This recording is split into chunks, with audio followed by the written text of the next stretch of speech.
BBC4 Collections, archive programmes chosen by experts. For this collection, Gary Boyd Hope has selected programmes celebrating Britain's steam railway legacy. More programmes on this theme and other BBC4 collections are available on BBC iPlayer.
There are those who love the splendid steam train, the great and disappearing iron horse. And there are those who love India. And there are, happily, those who love both, knowing that the one was made by the other.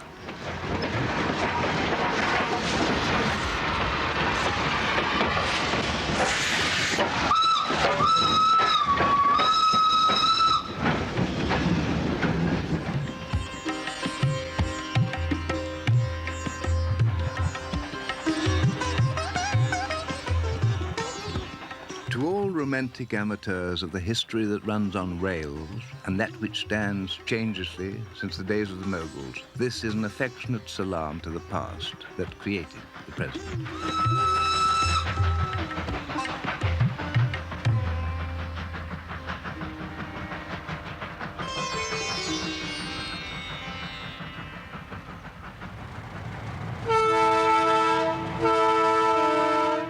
Now, of course, development means diesel, a thing of little charm and no chuff, but that is progress. India makes her own engines now, and even exports them.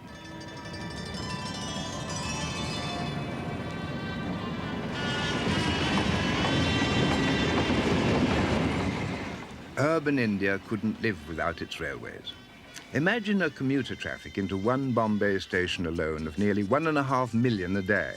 A rush-hour train every 3 minutes, each with 4,000 people aboard, or almost aboard, all packed so tight it's almost impossible to pick a pocket.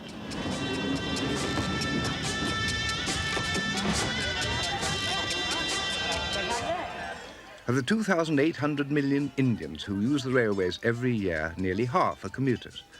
The suburban lines have been electrified these 40-odd years, obviously had to be, to handle this sort of sardine traffic. How could India do without the electric train?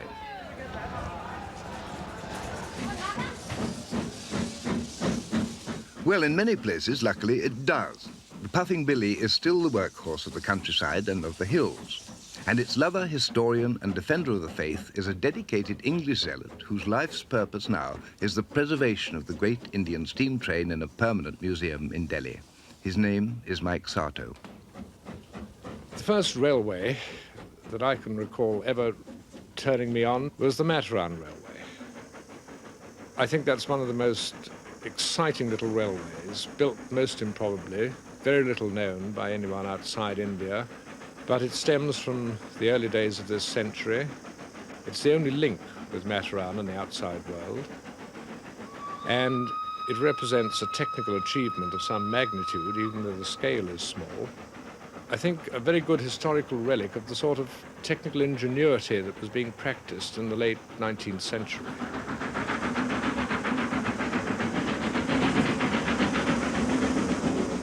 The railway itself is 12 miles of track, which on the map only covers 4 miles from point to point. But in the course of that, it rises 2,000 feet. There are 281 curves, and probably the sharpest curve on any working railway in the world, because the radius is only 45 feet. And to get round these corners, they have special engines which were the brainchild of a dilettante engineer, Sir Arthur Hayward. a landed gentleman in Derbyshire, and his hobby was railways, and he used to build his own engines. And they are the only known examples of this type of engine in existence in the world, and furthermore, they're all working, and working very well. There are 4 steam engines on this railway which, since 1907, have been hauling the trains up and lowering them down. Outwardly rather conventional engines, but inwardly rather complicated and very novel engines, which must be a full justification for the design which went into them on a landed estate in Derbyshire.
Mike Sato was once managing director of ICI in India. For 15 years he lived in the country. Retired to England, he resolutely returns twice a year to the India he loves and the trains he loves perhaps even more. 36,000 miles of railway spread a net over India, uniting this huge country as nothing else could do. This was the one wholly bountiful legacy bequeathed to India by a British Raj, perhaps the only one. It all began in Bombay, and its memorial and temple is Victoria Terminus.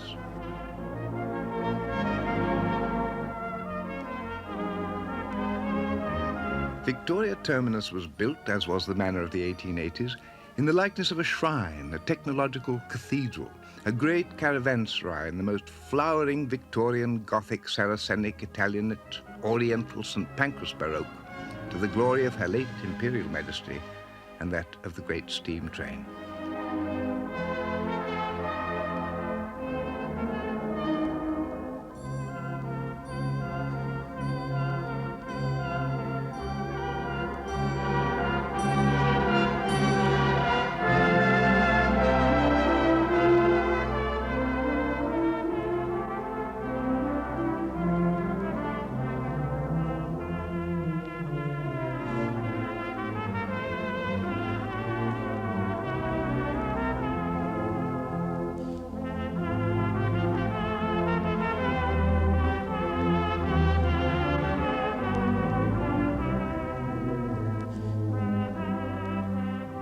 So the British bequeathed to India the trains and the stations and the currency of a common language, and you might say a touch of the class system too, though India had hardly need of that.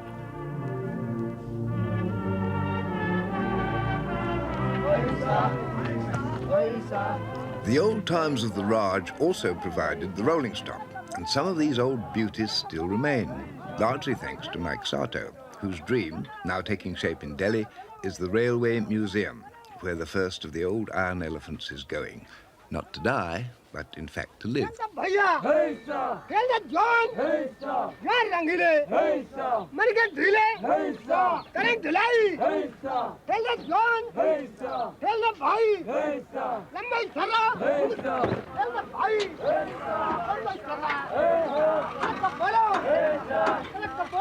Must be a historic journey,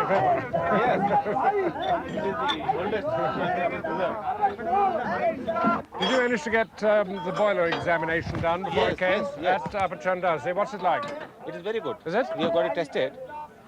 So that means really we've only got minor repairs like the front spring pins and things to do. Yes, only minor repairs. And you've been running order? Yes. Everything. Fairy Queen is only the first of our exhibits. There are hundreds more to come. When the museum's finished, it should be the most comprehensive, perhaps one of the largest in the world.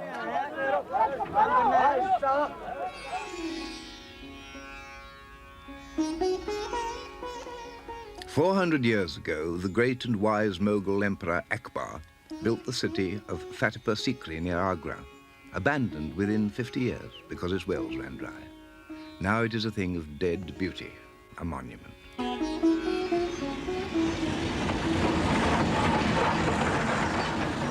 I want to see India's industrial heritage preserved as well as her monuments.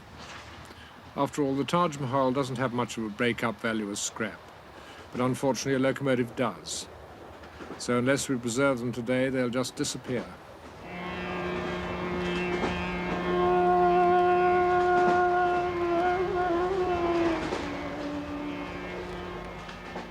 My wife Peggy, of course, had rather different interests from mine. She was very much involved with Indian art, Indian music, charitable work, and on many occasions we've been traveling together for long periods, perhaps in Indian trains, because journeys are long, travel on railways over long distances becomes almost a way of life. A journey may take 2, 3, 4, 5 days even. And so you take your cooking equipment, you take your sleeping equipment, you may sleep in a railway coach, you may sleep on a station platform. Life goes on, and in the course of it, you ultimately move across the subcontinent.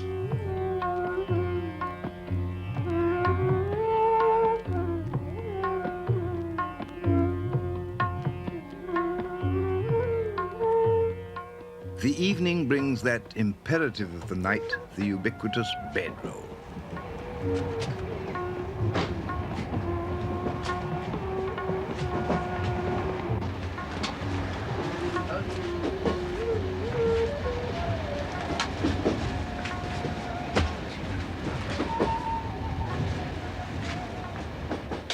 The bedroll, turning up each evening.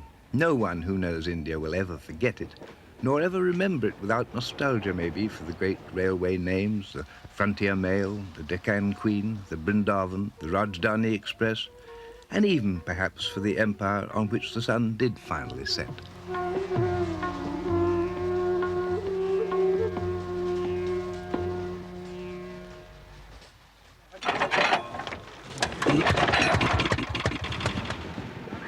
One of the interesting things about the research work and the investigation work that I've been doing for this museum has been the need to go off into all sorts of very remote corners of India. The Rajasthan desert, for example, held out the prospect of finding a special class of 5 locomotives. I had reason to believe that some of the engines that were there had now disappeared or were laid aside, so I wanted to go and investigate for myself what in fact was still working there. What a place is India for the engineer. Not only huge, but hostile. Rivers to be bridged, jungles to be cut, mountains to be tunneled. Nothing is easy in India, but it gets done. There are 1.75 million Indians working on the railways, by far the biggest employer in the land. The gangmen on the track pause to give a quick namaste to the official trolley.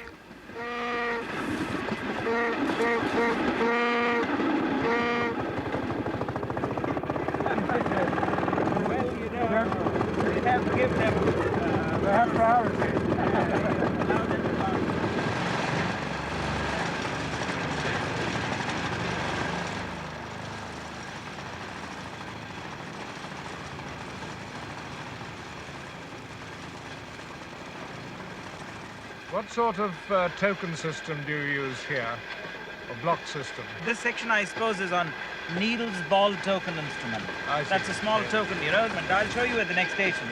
And that instrument is lock and block. You see, if it cannot be operated by simultaneous coordination of the 2 station masters. I see. And not more than 1 token can be taken out from one end. So only one driver can have a token? Yes. The signal system works with some elaboration. The pointsman takes the token from the trolley. He then inserts it in the signal. He takes the key, approaches the lever, and pulls it. the points then change. The pointsman runs over to the point and locks it.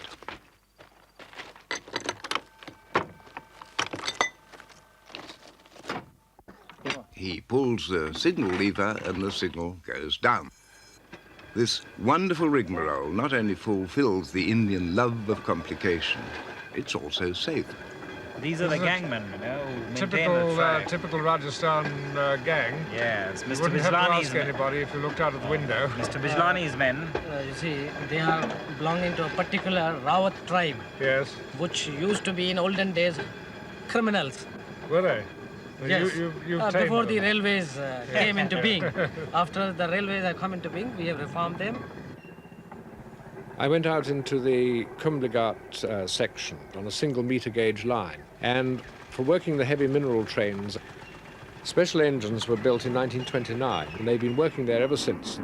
One engine on the front, one engine on the back.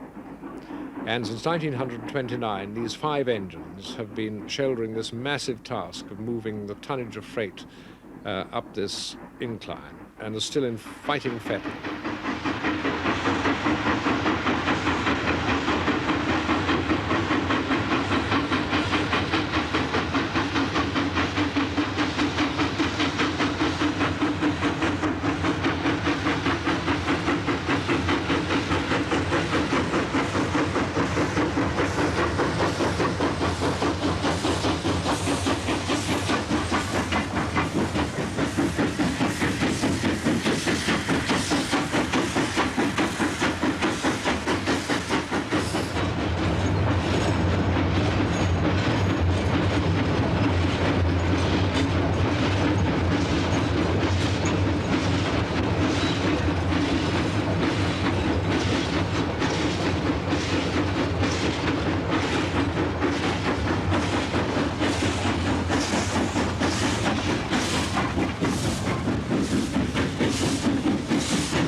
So you're relaying this with 75 pound?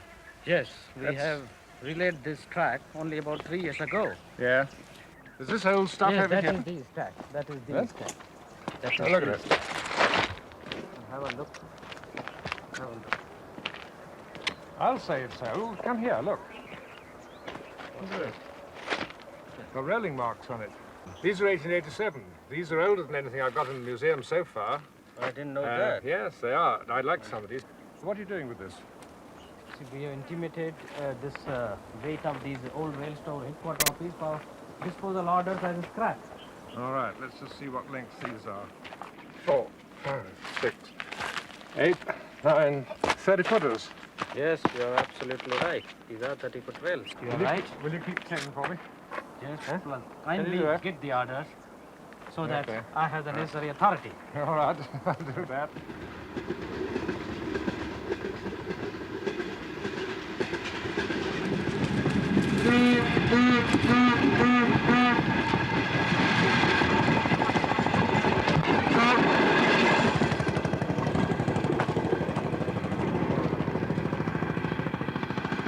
The Indian railways are an enormous absorbent of labour, the one commodity perhaps of which the nation is never short. They are as hierarchical as India itself. There are those who are saluted, and there are those who salute.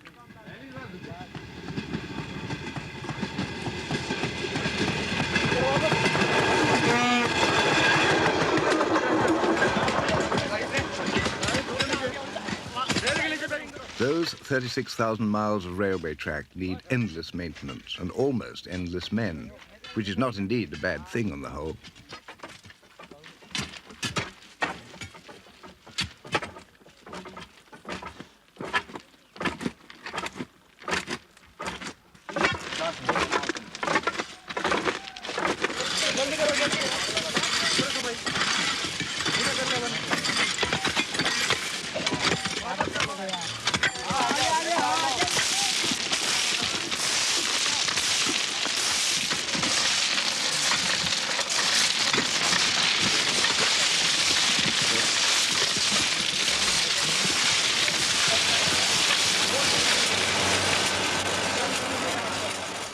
But this immense system of communications needs all manner of men, all manner of skills and crafts and backroom techniques. The days are done when the lines were shared among many companies, the Great Indian Peninsula, the Madras Company, the Bombay Baroda and Central India, the Jamnagar Dwarka and dozens more. Indian Railways belong to India now.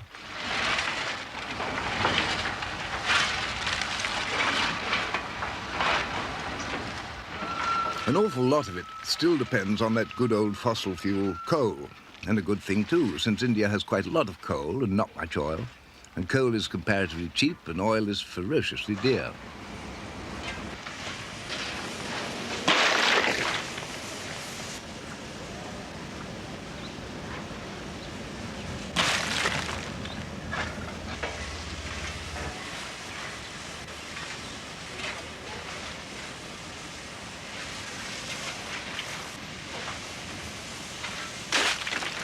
In consequence, however, a good deal of this loose coal gets itself nicked, as indeed do most movable and stealable assets of the railways sometime or another.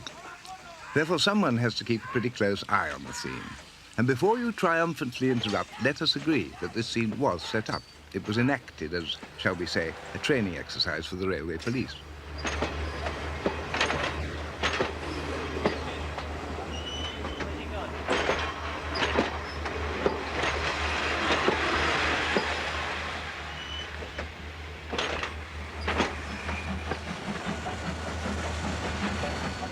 The great advantage of the steam engine is that it's very cheap to build, it's very reliable, and it can be maintained by more or less anyone.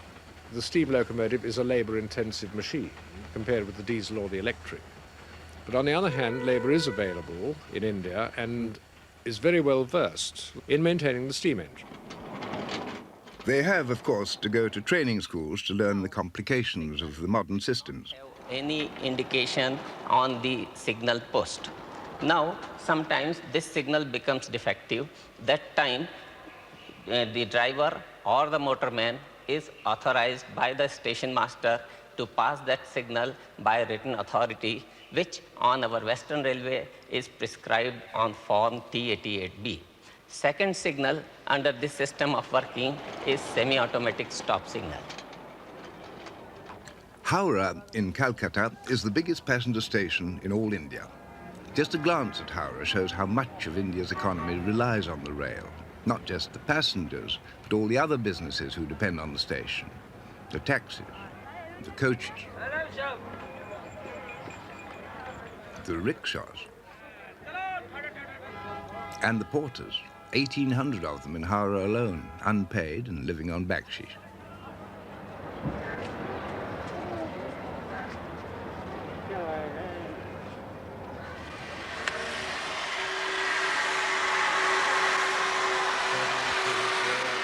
But still, it's the ironmongery of this great business that absorbs Mike Sato. The locomotives, their hisses and snorts to be recorded here and recollected in tranquility. WPP, one of the prototype WP class built by Baldwin's, of which there are 7 left, scheduled at Faizabad, number 7208. Comes into Varanasi Cantonment Station, and this one happens to be drawing behind it one of the standard tenders because I see the bogies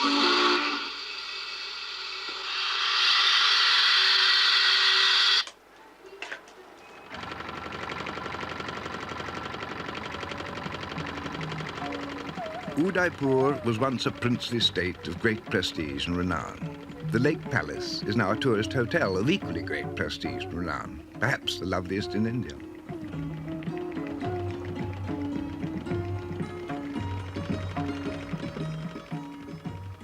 There in the middle of the Pichola Lake in an unspoiled town with the Dhobi Ghats coming down to the water's edge, you would think you had everything.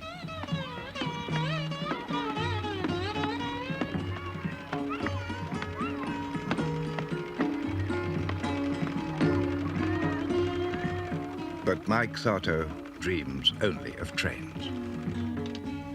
Ram Kumar, the curator of the museum, had only recently been appointed, and there was much to show him. You can't learn everything by just looking into dusty files. I took him around with me on several visits One of the more exciting ones, I think, from his point of view, was the monorail at Patiala. But there's the engine shed, and the track coming in here, and another track over there. Here's the remains of one of the passenger coaches, and here is Colonel Bowles' saloon, with some of the original paintwork and lining on it, so we can get all that. And then up at the front here, we've got the engines. Let's go and have a look at those for a start. This one's very good, but unfortunately, the boiler's missing off this one, and I can't find it anywhere at all. They're in splendid condition, you know, because these things haven't worked for 47 years. We've even got the original lettering on the side of these things. What is this PSMT? It's the Patiala State Monorail Trainway. What is the history of this monorail? Well, it was built in 1907 for the Maharaja by Colonel Bowles, and it ran for 20 years, came into this engine shed, never ran again. All that's happened is the rails have been buried by wind-borne dust, trees have grown up round the track over there between two wagons. But apart from that, the climate's so good, you see, that everything has been preserved very well indeed. You see, the principle of this monorail was for temporary light railways for building factories, moving materials about on construction sites. And they were never in one place for more than about 1 month. And it didn't really matter what the condition of the ground was like. You see, it only had the one rail under the centre, and the weight was about 90% on the rail, 10% on this wheel, which ran on the road to steady it. But after 20 years going over the same track, it got into a fair amount of difficulty because of the grooves worn by the iron wheel here. Are there any such other systems in other countries? Not this system. This system was only used in India. The engines, these engines themselves, came from Berlin. They're Ornstein and Koppel. The main thing you see now is, having found it, we've got an opportunity of saving it. I don't mind how long it takes to get it put back into working order. The important thing is that anything as historic as this just should not be cut up and sold for scrap.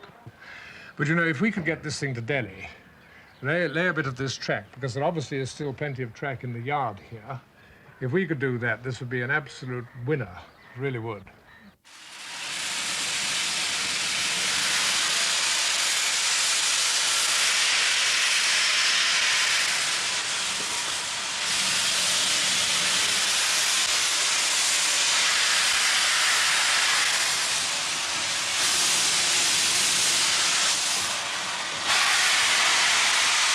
Indians are great travellers within their own land. Some of them, you'd think they almost lived on trains. The vast bulk of them travel hard, third class, for hours and hours and days and days.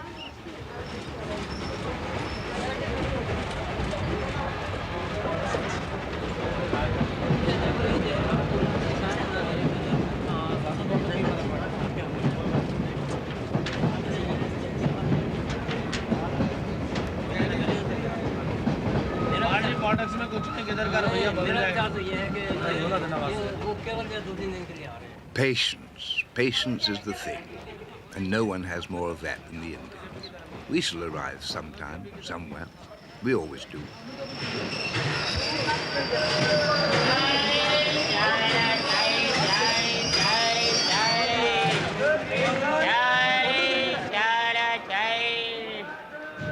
An Indian railway station is more than a stopping place. It is, in fact, a way of life.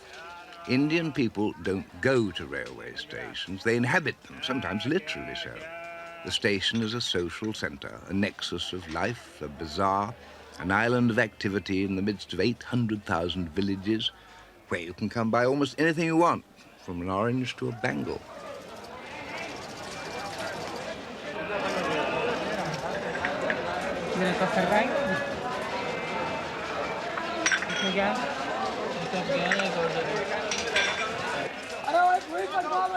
It may be a couple of days or 3 before your train is due, so what can be the hurry?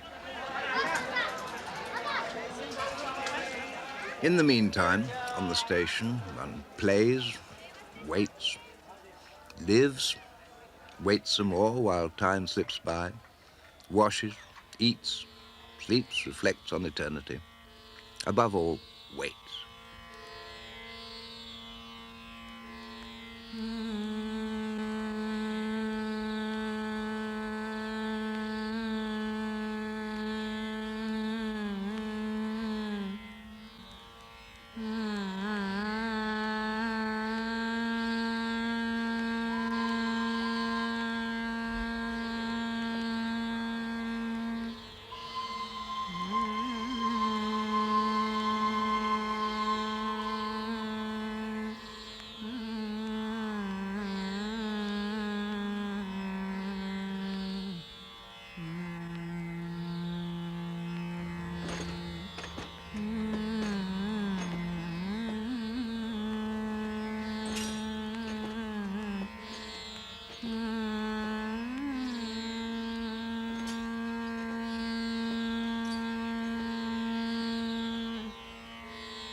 Even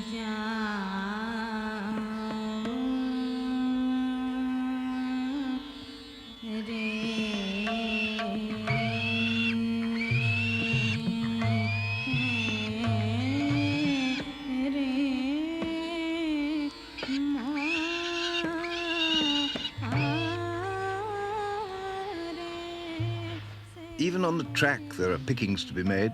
Even cinders are not without value in a poor country.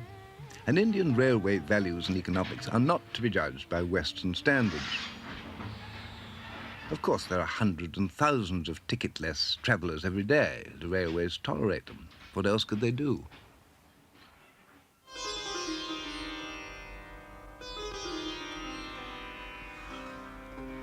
Benares on the Ganges is the holiest place on the holiest river for all pious Hindus.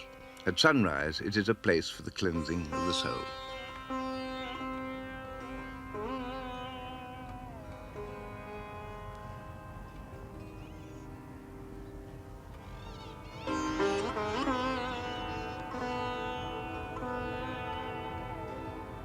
Yet this peculiarly sacred place is one of the major centres of the Indian railways. Most of the pilgrims come to Benares by train, after all, from all over India to this especially hallowed riverside, where one washes away one's spiritual impurities in the Ganges, though perhaps acquiring a few physical ones in the process.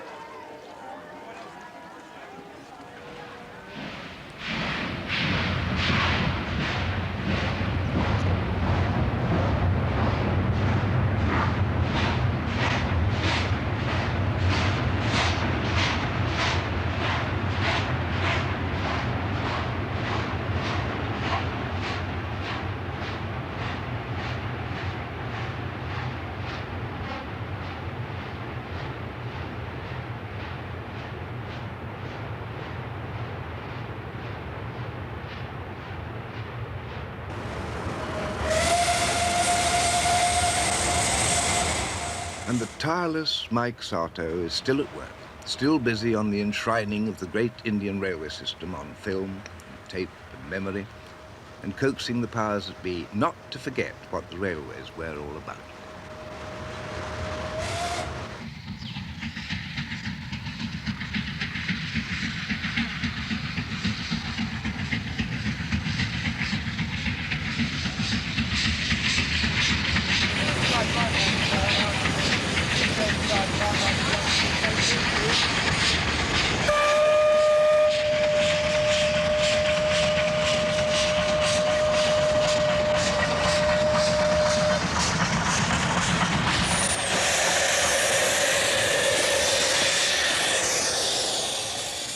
All over India one finds, amongst the great family of railwaymen, the generosity and kindness which has been so much a tradition of railwaymen.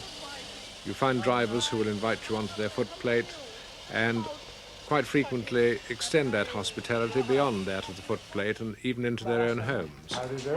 The master? He is my eldest son, Eldest son? Narayan Kishore Sharma. Middle one, Navneet Kishore Sharma. Third one is Anurag Sharma. And myself is KK Sharma. Please now take Thank you your very seat. much. Thank you. So,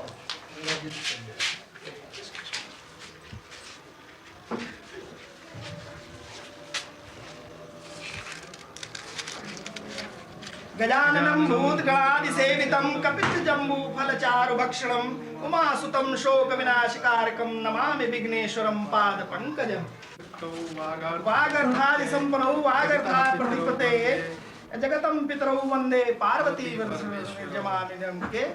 We also respect to our guest, Mr. Michael. This is the way and significance that you have with us. Namaskar. Namaskar. Sit down, please. We also. Your family coming too? Yes. बैठिए आप लोग भी बैठिए सब लोग बैठिए बब्बू बैठो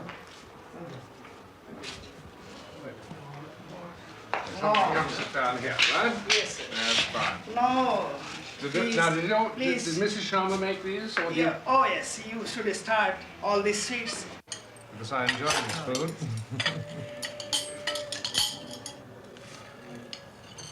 It's very, very kind of you to ask me to this festival, because I've never been inside a family house during a Diwali festival before. And this is really the Hindu New Year. Yes, New Hindu Yes, Year. New Hindu So Year. we everything we start today. Yes.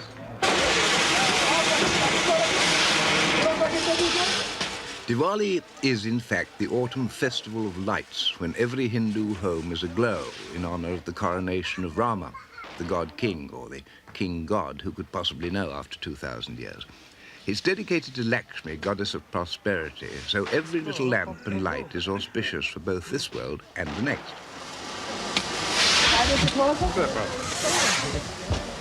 वो फुलझड़ी जलाओ, जलाएगा।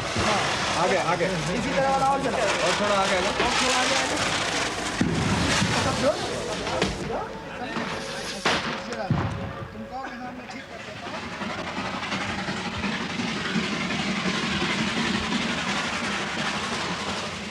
Now we really take to the hills. This is what the true railway buffs all wait for, the famous Darjeeling Himalaya Railway.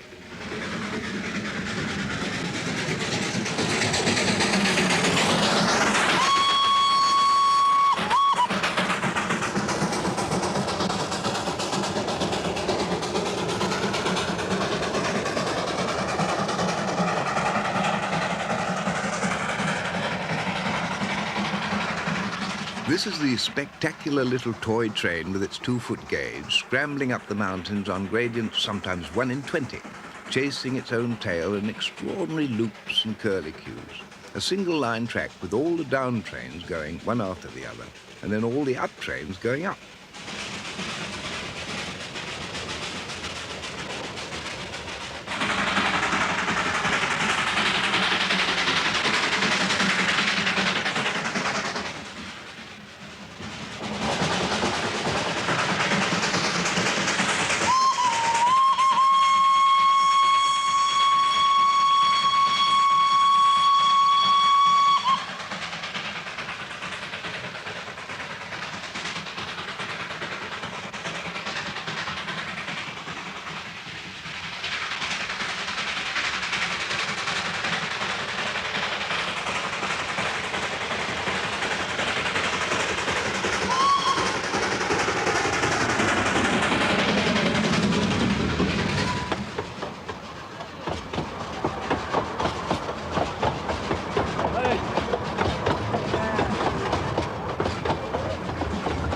Sometimes the track is too steep even to go in loops, so the train has to reverse itself onto a new level, while the one 5 minutes behind busily pursues it.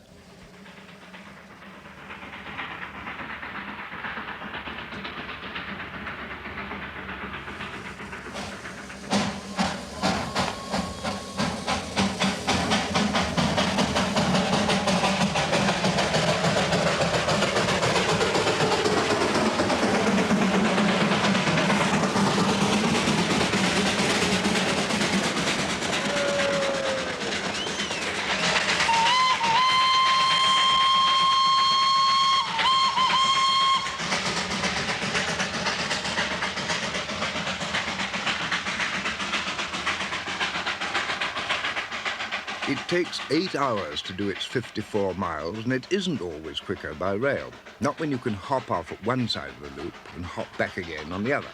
You learn these techniques only through experience.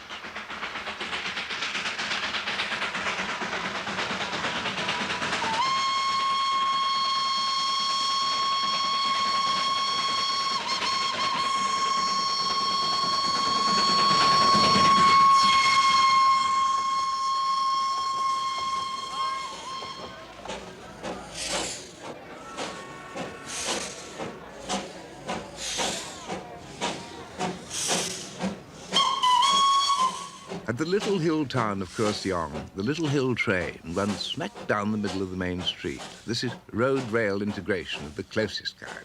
For a while, the train is a tram. For all little hill towns, the train is an event, an occasion. It is the train that links these remote places with everywhere else.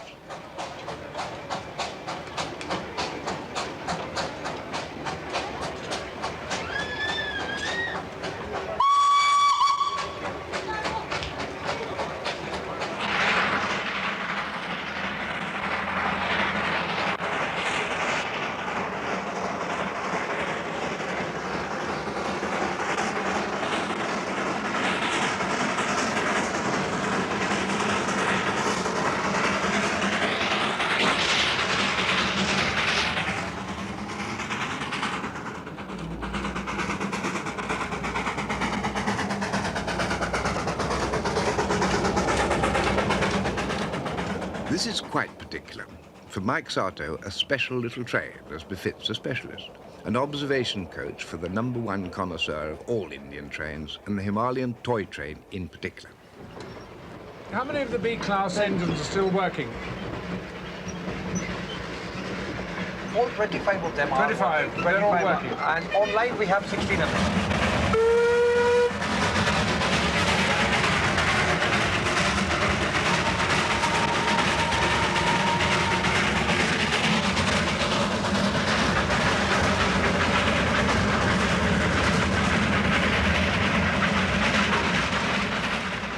Every so often, of course, some disaster strikes this railway. The monsoon washes away large sections of the track.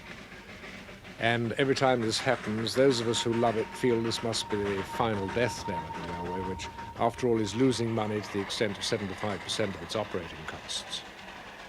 But there are strong arguments in keeping it alive.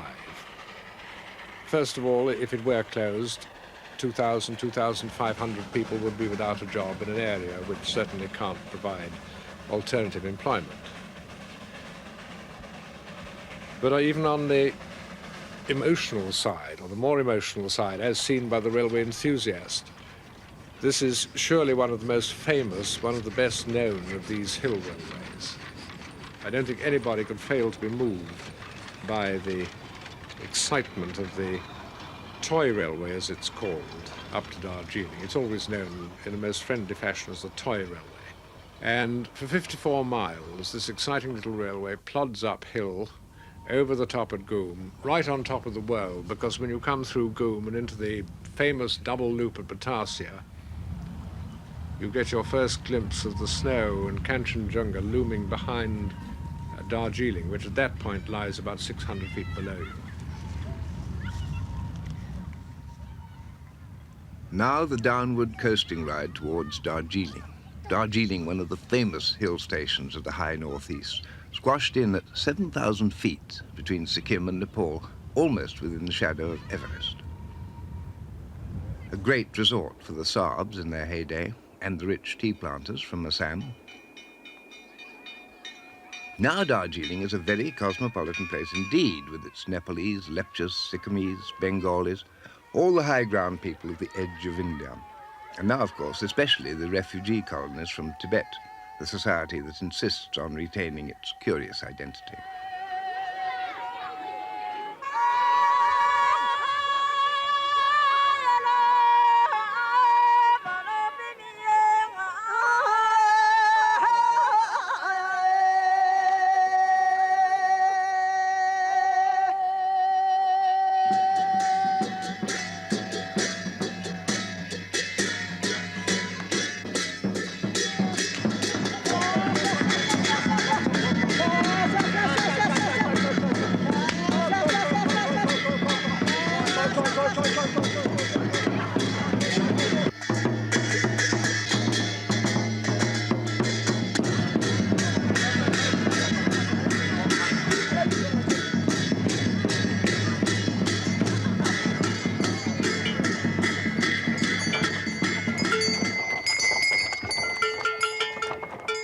It is possible to find parts of India that aren't within a bullock cart's ride of a railway line, but it isn't easy.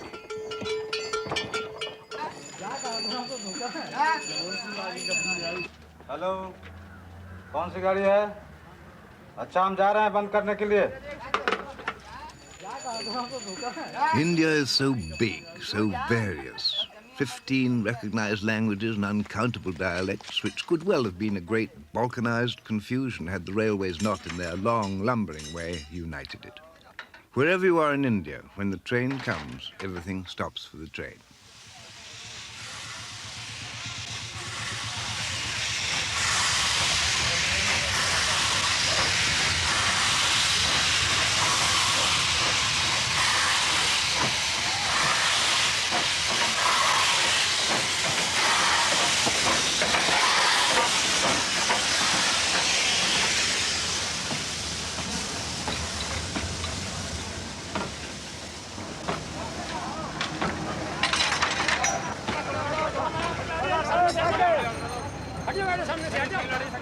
And when the train is gone, India takes over again.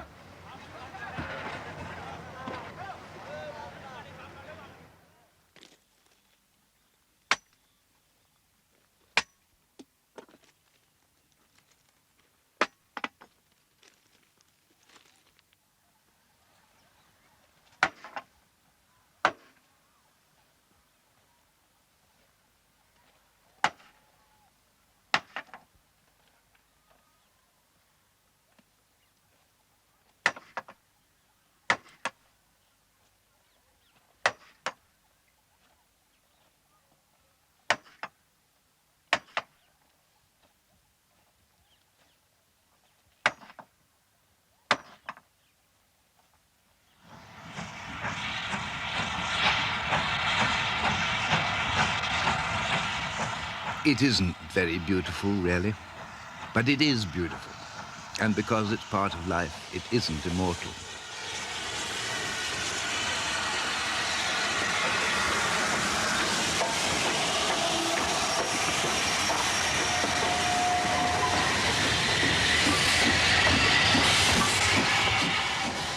This will go one day, unless Mike Sato and his friends succeed and insist that it shall not go, or at least not go unrecorded and unsung.